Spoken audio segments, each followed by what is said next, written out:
Damaikan hati, sejukkan jiwa. 107,7 FM Radio Suara Nabawi Pasuruan.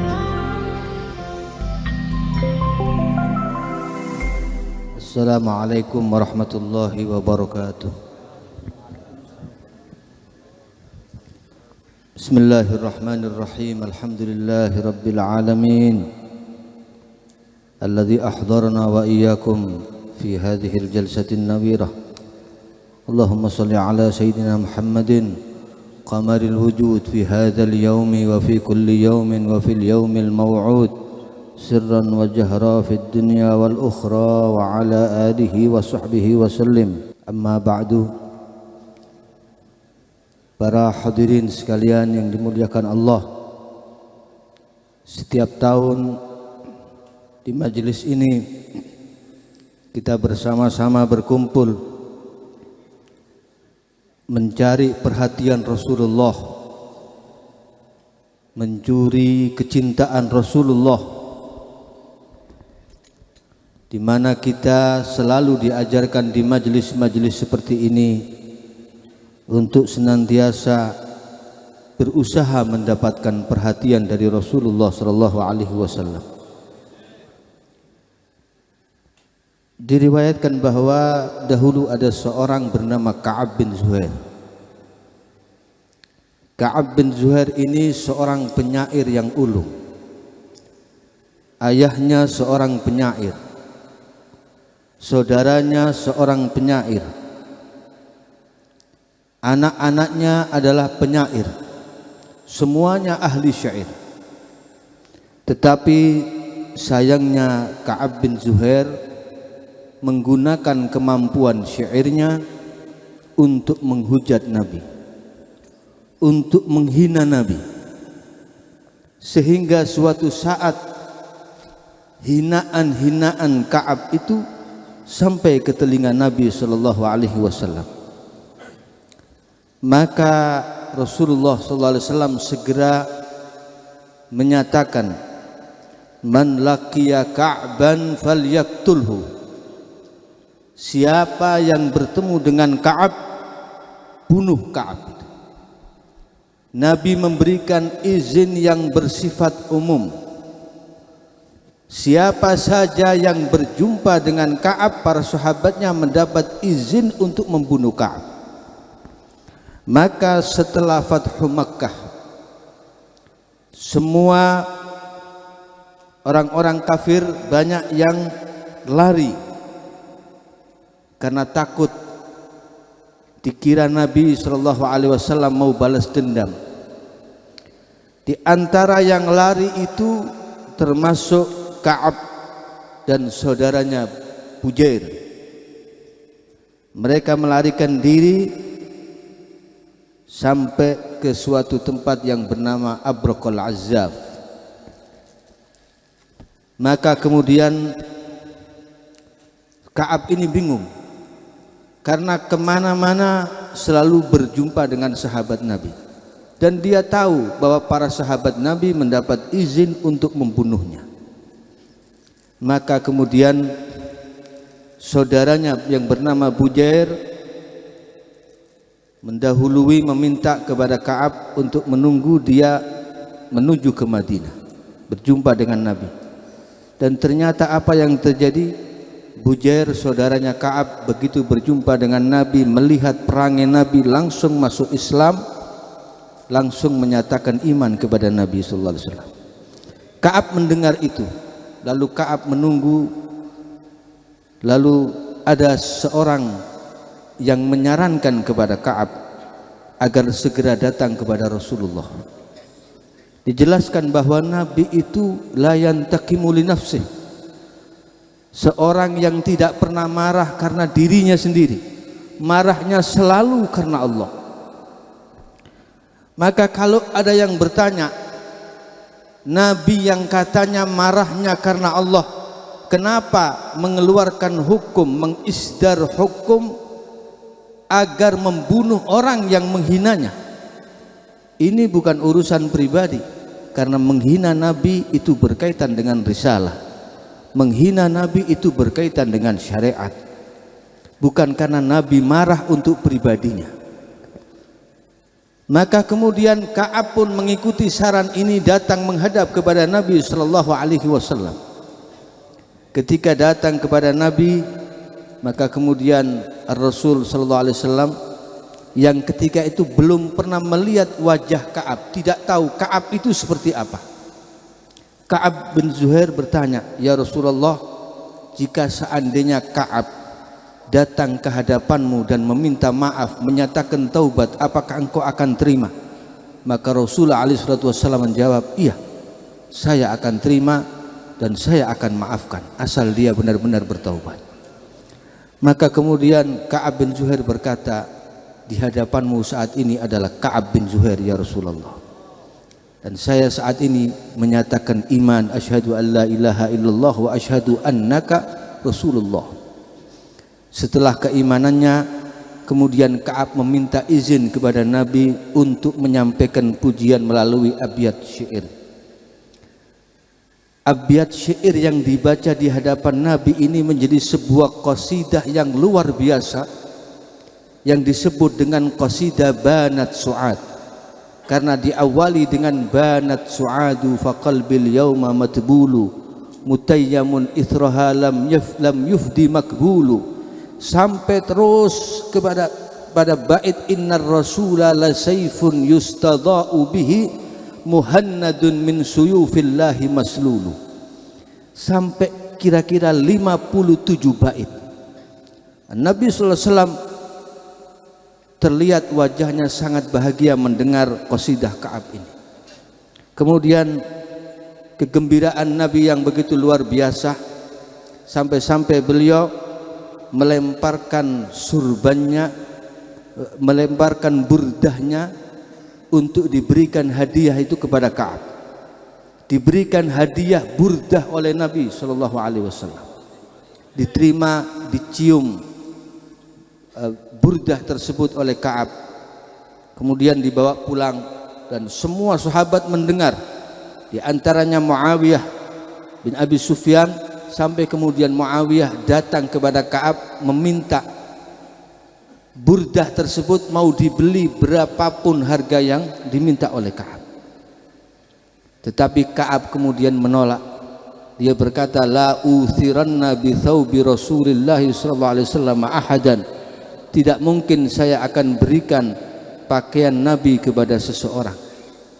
Maka dipertahankan burdah itu oleh Ka'ab sampai meninggalnya. Dan kemudian setelah diwarisi oleh anaknya, Muawiyah tidak putus asa, datang lagi menawarkan kepada anak-anaknya Ka'ab, "Bagaimana kalau aku dulu pernah menawar sekian, sekarang aku beli 2 kali lipat dari yang dulu pernah aku tawarkan." Dan akhirnya ternyata dari anaknya burdah ini dijual kepada Muawiyah. Dan luar biasanya qasidah Banat Su'ad ini sampai para ulama mensyarahi qasidah ini. Di antaranya Al-Bajuri, Al-Imam Suyuti, banyak sekali para ulama-ulama mensyarahi qasidah Banat Su'ad. Bahkan Al-Maqari berkata, sebagian guru-guru kami di Iskandariyah, mereka selalu mengawali majlisnya dengan membaca qasidah Banat Su'ad yang disampaikan oleh Ka'ab di hadapan Nabi. Kemudian suatu saat ketika ditanya oleh murid-muridnya, "Kenapa engkau selalu membaca qasidah Banat Su'ad ini?" Mereka berkata bahwa saya pernah bermimpi berjumpa dengan Nabi sallallahu alaihi wasallam. Kemudian saya berkata, "Ya Rasulullah, saya akan bacakan qasidah Ka'ab bin Zuhair di hadapanmu." Maka Nabi SAW menjawab, "Na'am, uhibbuha wa uhibbu man yuhibbuha." Saya mencintai qasidah ini dan saya mencintai orang yang mencintai qasidah ini. Maka sejak detik itu mereka para ulama yang tahu akan hal ini tidak mau meninggalkan qasidah Banat Su'ad. Ka'ab bin Zuhair berhasil mendapatkan perhatian Rasulullah, berhasil mencuri mahabbah dari Rasulullah sallallahu alaihi wa ala alihi wasallam. Wa hakadha sahabah radhiyallahu anhum ajma'in. Diriwayatkan oleh Ibnu Asakir bahwa setelah Nabi wafat alaihi salatu wassalam, Sayyidina Bilal bin Rabah, tukang azannya Nabi, tidak mau tinggal di Madinah karena tidak mampu menahan kesedihan ditinggal oleh Nabi sallallahu alaihi wasallam. Dia pergi sampai ke Syam. Maka suatu saat ketika masa kekhalifahan Sayyidina Umar bin Khattab radhiyallahu an berhasil menaklukkan Baitul Maqdis Palestina, ketika itu Sayyidina Bilal bin Rabah posisinya berada di Dariyah. Malam itu ketika dia tidur, dia bermimpi melihat Nabi alaihi salatu wassalam, dan Nabi berkata kepadanya, "Ma hadhil jafwa ya Bilal, ama ana laka an tazurani." Wahai Bilal, kenapa engkau putus hubungan dengan aku? Apakah bukan tiba saatnya bahwa sekarang kau harus berziarah kepadaku, mengunjungiku? Fantabaha hazinan khaifan. Sayyidina Bilal bin Rabah bangun dari tidurnya dengan perasaan sedih dan takut dianggap sebagai orang yang memutus hubungan dengan Nabi. Faraqiba rahilatahu wa qasadal Madinah. Segera dia menaiki kendaraannya menuju ke Al-Madinah Al-Munawwarah. Dan sesampainya di sana, semua merayu Sayyidina Bilal bin Rabah untuk kembali berazan, tetapi tidak ada yang berhasil merayu Bilal. Lalu kemudian dua cucu Nabi, Sayyidina Al-Hasan wal Husain, setelah Bilal ziarah ke makam Nabi, melihat Sayyidina Al-Hasan wal Husain radhiyallahu taala anhuma didatangi oleh Bilal bin Rabah, dipeluk keduanya, diciumi keduanya. Kemudian Al-Hasan wal Husain berkata kepada Bilal, "Nashtahi nasma'u adzanak alladhi tu'adzinu bihi li Rasulillah sallallahu alaihi wasallam." Kami ingin rindu mendengar azanmu wahai Bilal, sebagaimana dulu yang engkau kumandangkan di hadapan Nabi sallallahu alaihi wasallam. Maka Bilal kemudian naik ke mimbar tempat dia azan seperti biasa pada saat hidupnya Nabi. Ketika sampai di tempat azannya, Bilal mulai mengumandangkan azan. Ketika diucapkan takbir Allahu Akbar, irtajjatil Madinah. Madinah guncang. Semua orang-orangnya bingung, kaget. Ini suaranya Bilal bin Rabah, hampir tidak percaya. Diteruskan azan itu ketika sampai wa asyhadu alla ilaha illallah, semakin berguncang ini kota Madinah. Dan ketika Bilal sampai asyhadu anna Muhammadar Rasulullah, keluar semua penduduk Madinah. Abu'itha Rasulullah, abu'itha Rasulullah. Apakah Rasulullah dibangkitkan lagi? Apakah Rasulullah diutus lagi?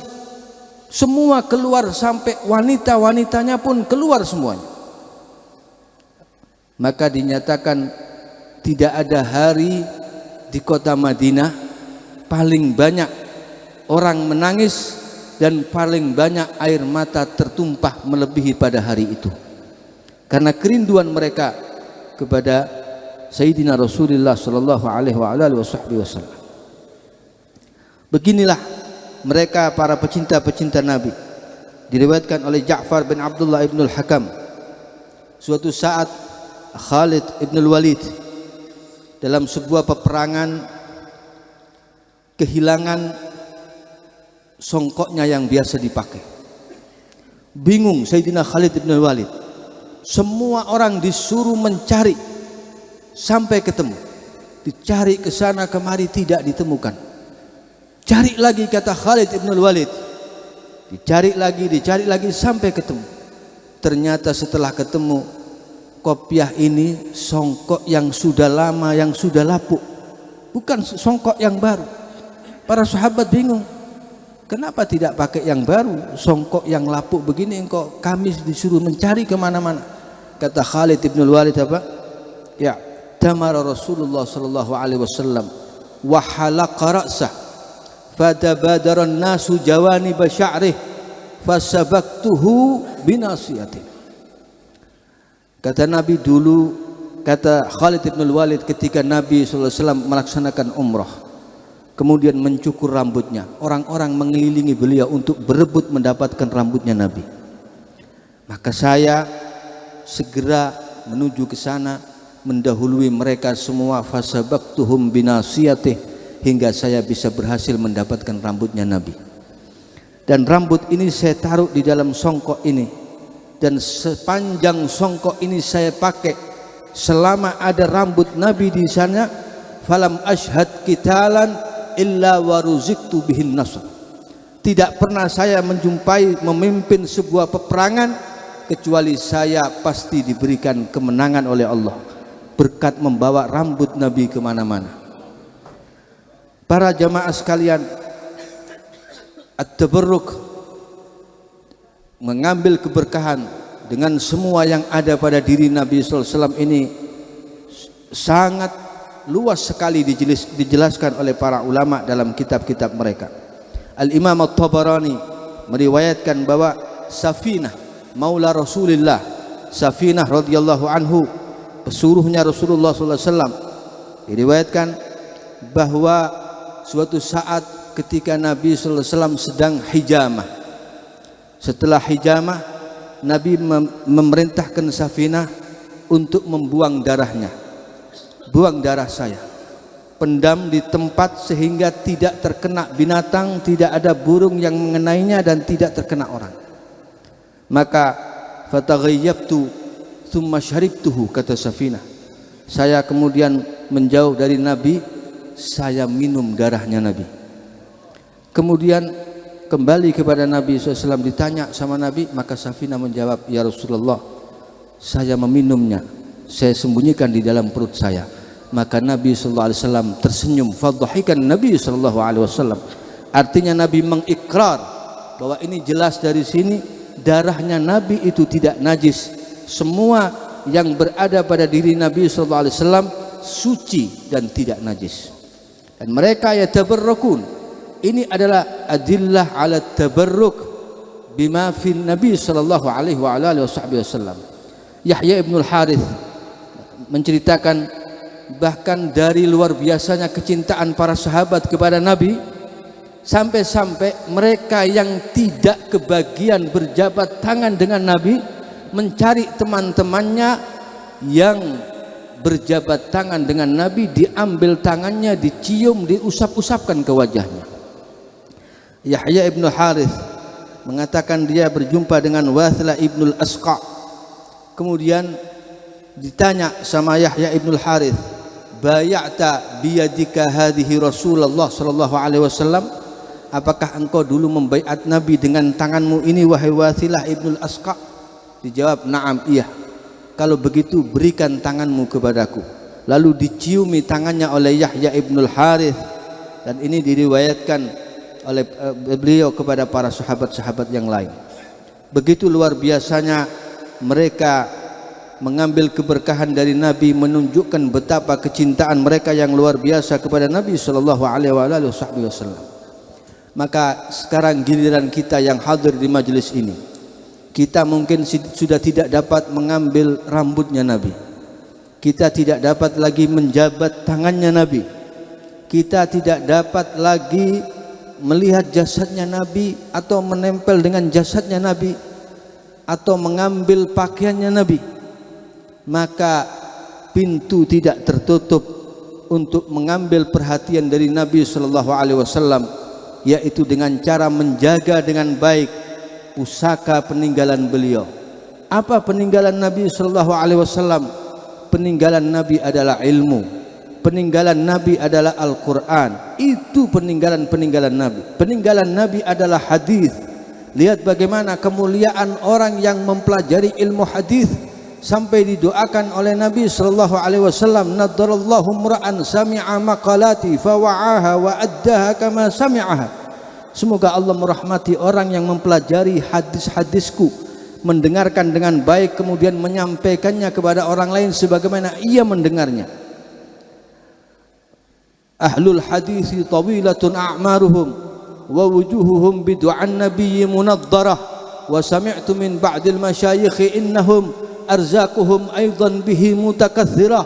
Dijamin orang-orang yang ahli hadis panjang umurnya diberikan berkah oleh Allah karena keberkahan hadis-hadis Nabi sallallahu alaihi wasallam. Dan rezekinya dijamin oleh Allah Ta'ala penuh dengan berkah. Wajahnya didoakan bersinar bercahaya oleh Nabi, karena tidak ada ilmu yang mubasyarah yang langsung dari lisannya Nabi kecuali ilmu hadis. Maka pelajari ilmu hadis. Dan bagaimana kemarin sore kita diingatkan melalui majlis rohah pentingnya ilmu khususan kepada ahlul bait. Jangan sampai ilmu ini lepas dari kita. Ilmu ini adalah modal utama kita. Itu yang ditinggalkan Nabi untuk kita. Kalau ada orang bicara ilmu, seharusnya ahlul bait terdepan dalam masalah ilmu. Karena Nabi alaihi salatu wassalam bersabda, ana madinatul ilmi wa aliyun babuha. Saya kotanya ilmu dan Ali adalah pintunya ilmu. Maka lihat bagaimana nasihat Sayyidina Muhammad al-Baqir kepada putranya, al-ilmu jamil wa bika ajmal. Ilmu itu sesuatu yang indah, maka lebih indah lagi kalau yang berilmu itu saya dan kamu, keluarga Nabi alaihi salatu wassalam. Wal jahlu qabih wa bika akbah. Kebodohan itu sesuatu yang buruk dan tercela, lebih tercela lagi dan lebih buruk lagi kalau yang bodoh itu saya dan kamu, keluarga Nabi alaihi salatu wassalam. Demikian mereka memperhatikan ilmu. Dan ingatlah bahwa melalui majlis-majlis seperti ini, Al-Habib Muhammad bin Abdullah Al-Haddar berkata, kecintaan kita, mahabbah kita kepada ahlul bait, kecintaan kita kepada para aulia dan salihin, dan termasuk insyaallah kecintaan kita kepada Al-Habib Abu Bakar bin Muhammad As-Segaf, tutalli'uk ila maqamil mahbub. Kecintaan ini akan menghantarkan kita pada makam orang yang dicintai. Kita yang menjadi muhib akan menjadi mahbub, akan menjadi orang yang dicintai. Karena cinta kita kepada Al-Habib Abu Bakar, nanti Al-Habib Abu Bakar akan cinta kepada kita. Karena kita cinta kepada Al-Habib Abu Bakar, kita akan ada di hati Al-Habib Abu Bakar bin Muhammad As-Segaf. Diceritakan oleh Al-Habib Muhammad bin Abdullah Al-Haddar, dulu di tempat kami ada seorang bernama Nasir Naji. Nasir Naji ini menceritakan mimpi melihat Ka'bah. Tabaqat wa tabaqat wa tabaqat kubra. Ka'bah ini ada tingkatan-tingkatannya, mulai tingkat yang di bawah sampai tingkat yang paling atas. Dan setiap tabaqah ada banyak orang di tempat itu. Kemudian ternyata ada salah seorang min ahlil bait berada di tabaqah yang ulia, tabaqah yang tinggi sekali. Dia berkata memanggil-manggil, ya Nasir Naji itla', ya Nasir Naji itla', wahai Nasir Naji, naik ke sini. Dia menjawab, la hadza maqamukum ya ahlal bait. Tidak mungkin saya naik, ini makom kalian wahai ahlul bait. La itla'. Kata orang tersebut, naik kamu, dibantu naik sampai ke tingkat yang paling tinggi, berkumpul dengan mereka orang-orang mulia yang dia cintai semasa hidupnya. Ini bukti bahwa maqamul mahabbah, makom kecintaan itu akan menghantarkan kita menjadi orang-orang yang mahbub.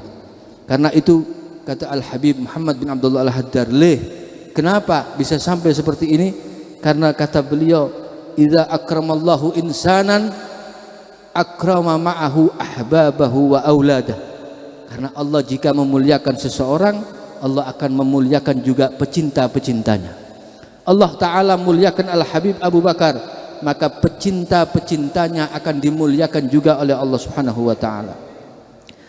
Karena itu beliau menyampaikan firman Allah Ta'ala, walladzina amanu wattaba'athum dzurriyyatuhum biimanin alhaqna bihim dzurriyyatahum wama alatnahum min amalihim min syai'.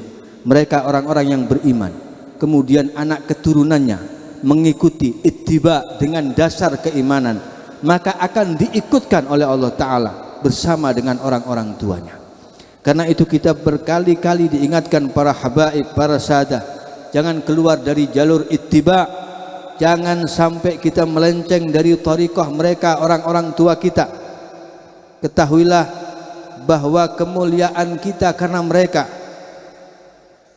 Man la salak fi tariq ahlih tahayyam wada' fayafuru an nabi siru alal ittiba. Terus jaga dengan baik ittiba kita. Ingatlah kita diciptakan bukan untuk mencaci maki, kita diciptakan bukan untuk mengumbar omongan-omongan yang tidak baik, kita diciptakan bukan untuk kebencian, bukan untuk membenci orang, kita diciptakan untuk memiliki hati yang rahmah dan syafaqah, kita diciptakan untuk memperdalam ilmu, kita diciptakan untuk menghiasi diri dengan akhlak-akhlak yang baik, kita diciptakan untuk menjaga kebersihan dan kesucian hati kita. Karena itu jangan sampai kita teralihkan perhatian kita dengan mereka orang-orang ahlul ghil, dengan mereka yang punya hasad, dengan mereka yang punya bughd, dengan mereka yang punya kebencian. Bukan itu perhatian kita. Perbaiki diri kita, jadikan kita hati bagi orang-orang yang rahmat, yang penuh syafaqah. Hiasi diri kita dengan akhlak-akhlak yang baik. Jadikan Anda orang-orang yang bermanfaat, bukan mengambil manfaat kepada orang lain. Itulah jati diri kita, para ahlul bait, khususnya para as-sadah. Inilah peninggalan orang-orang tua kita. Dan kepada kita yang hadir, jangan khawatir. Anda semua yang hadir, Anda lihat di majelis ini, apa yang diajarkan di majelis ini? Adab yang baik, akhlak yang baik. Adakah caci maki di sini? Tidak ada. Karena kita sedang berhubungan dengan seorang insan, manusia yang disebut laisa bighammazin wala ayyab, bukan orang yang suka mencaci maki Sayyidina wa Habibuna Muhammad sallallahu alaihi wasallam. Kita berhubungan dengan manusia yang rahmatan lil alamin. Karena itulah perhatikan majelis ini. Kita keluar dari majelis ini tidak ada yang sia-sia. Dan Al-Habib Muhammad bin Abdullah Al-Haddar mengatakan, di majlis-majlis zikir, di majlis-majlis ilmu, di majlis-majlis yang baik seperti ini, tadadha'aful barakat 'ala at-ta'am wasyarab. Bahkan keberkahan itu terus meningkat berlipat-lipat sampai kepada makanan dan minuman yang kita makan dan kita minum melalui majlis ini. Karenanya sebagian arifin berkata, man syarib mana dakhal fi himana. Barang siapa yang minum air kami, dia akan masuk dalam perlindungan kami. Maka Sayyidina Imam Al-Haddad radhiyallahu taala anhu, yang tadi diceritakan bagaimana mujahadahnya sejak masa kecil, sejak usia kanak-kanak, sejak ketika menuntut ilmu, itu wiridnya setiap hari salat 200 rakaat. Ini masa kecilnya Al-Habib Abdullah Al-Haddad radhiyallahu anhu. Sampai dinyatakan dari ubun-ubun sampai ujung kaki Al-Habib Abdullah Al-Haddad isinya semua akhirat. Tidak ada tempat untuk dunia sama sekali. Maka beliau ketika melihat orang-orang di akhir zaman ini sudah tidak mampu lagi riyadhah, tidak mampu lagi bermujahadah sebagaimana salafnya. Kita tidak mampu seperti Al-Habib Abu Bakar. Kita tidak mampu riyadhah dengan salat sekian rakaat, dengan puasa. Jangan khawatir. Anda semua jangan berkecil hati. Kata Al-Habib Abdullah bin Alawi Al-Haddad apa? Madaduna fi ta'amina. Kami berikan pertolongan kami melalui makanan-makanan kami. Anda makan dari tempat ini, Anda minum dari tempat ini, Anda akan mendapatkan keberkahan dan madad insyaallah. Bahkan kata mereka akan menjadi obat penyembuh bagi kita. Dan jangan khawatir, majlis-majlis seperti ini dinyatakan hadhil mawasimul azimah mithlul mustashfa. Ini tempat, ini majlis seperti klinik kesehatan. Ini rumah sakit. Yadkhul wahid wa huwa marid fayakhruj bi khair sahih. Kita masuk ke majlis ini dalam keadaan sakit. Yang sakit bukan jasad kita, tapi hati kita, batin kita. Dan kita keluar dari majelis ini, kita akan sembuh. kita akan bersih. Allah bersihkan hati kita melalui majlis-majlis seperti ini. Maka kata beliau, kalau ada orang yang keluar dari majlis seperti ini masih sakit hatinya, irja' tsani marrah, kembali lagi, jangan putus asa, terus hadiri majlis-majlis seperti ini, majlisnya ahlus safa yang akan membawa kebersihan hati kepada kita. Kita mohon ya Rabb ya Allah, ala ya Allah binadrah minal ainir rahimah tudawi kullama bi min amradin sakin. Ya Allah, pandanglah kami semua di pagi hari ini dengan pandangan rahmat, pandangan-Mu yang bisa menyembuhkan hati yang sakit dari kami. Semoga semua yang keluar dari majelis ini dibersihkan dari penyakit hati, dibersihkan dari hasad, dibersihkan dari kibir, dibersihkan dari ujub, dibersihkan dari riya, dibersihkan dari sum'ah, dibersihkan dari kebencian dan kedengkian. Allah Ta'ala hiasi diri kita dengan akhlak yang baik. Allah Ta'ala pertautkan hati kita dengan Al-Habib Abu Bakar bin Muhammad As-Segaf, Al-Habib Alawi bin Ali Al-Habsyi. Beliau dalam beberapa bait qasidahnya ketika memuji Al-Habib Abu Bakar, bertawassul dengan Al-Habib Abu Bakar Al-Hashimi, qal najmu sa'ad al-ufuq ban ta'iru sa'ad gharrat qal baq'a ziyan bimaqdamil qutub sayyidina yasul al-imtihan حبيبنا اللي تعم بركته قاس ودان ولد محمد أبو بكر إمام الزيان إن كلا من قطب قل أبو بكر قطب الزمان حبيب نبغى كرامة حبيب نبغى كرامة حبيب نبغى كرامة منك تظهر عيان شربة هنا تدرك المسكين اللي هو ضمان فجث علوي بها فنه على الباب حال ومن حضر عندنا يقسم فبحرك ملان وذي السنة جاتنا منك عطايا حسان بغزان تاريخها ولا يبغى بيان.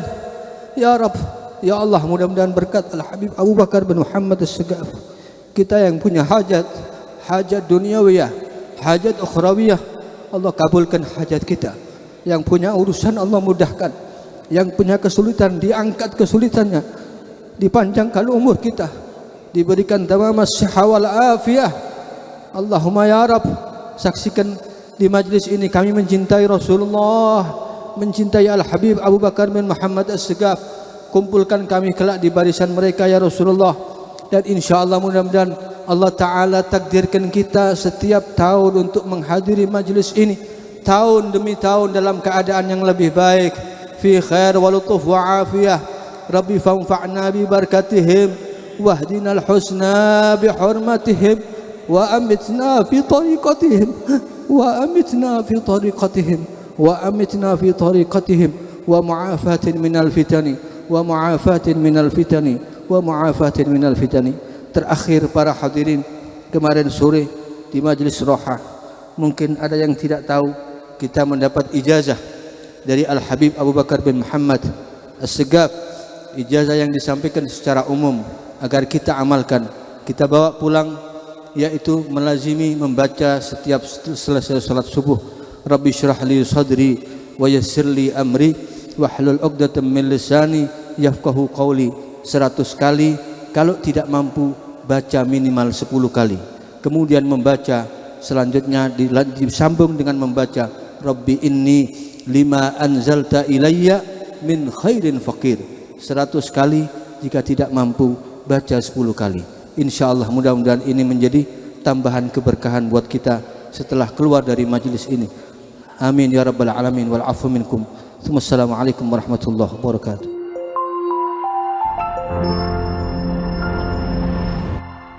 Damaikan hati, sejukkan jiwa. 107,7 FM Radio Suara Nabawi Pasuruan.